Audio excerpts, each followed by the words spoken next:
Halo teman-teman semua, bertemu lagi dengan saya Setio Nugroho, HR 26 tahun. Yang kali ini saya akan share tentang kenapa ya leadership itu butuh soft skill daripada hard skill gitu ya.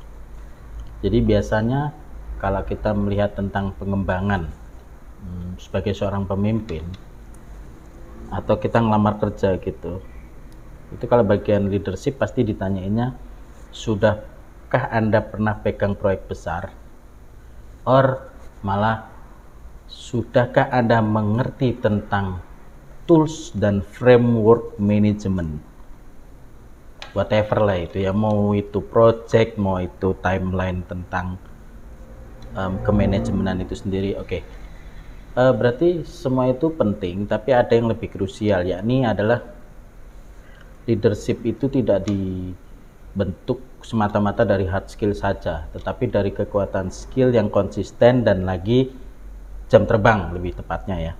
Jadi secara teknis sudah sangat mumpuni karena sudah sering berada di lapangan gitu ya. Seperti saya sebagai seorang generalis, HR generalis, maka saya harus bisa admin dan juga HRA dengan HRO, HR operation gitu ya, dan HR admin. Jadi sebenarnya tantangannya itu adalah muncul ketika gagal membangun kepercayaan tim, terus kemudian komunikasi yang multitafsir or bias ya, gitu nggak jelas gitu.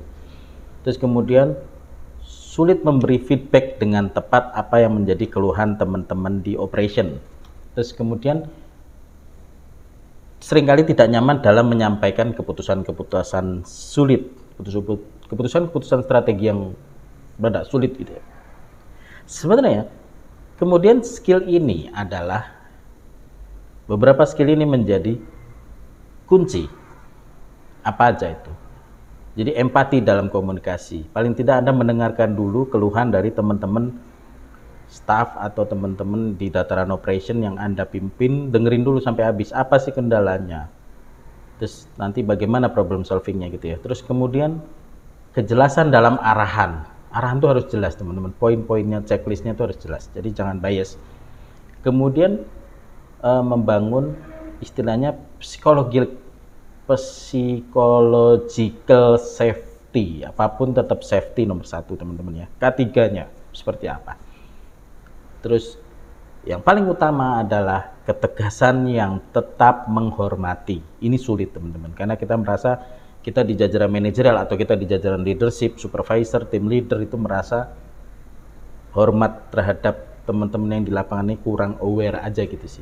Jadi leadership bukan tentang menyuruh orang lain untuk jalan, go ahead, tetapi tentang membuat orang merasa aman untuk melangkah bersama dan merasa selalu didampingi gitu ya teman-teman ya.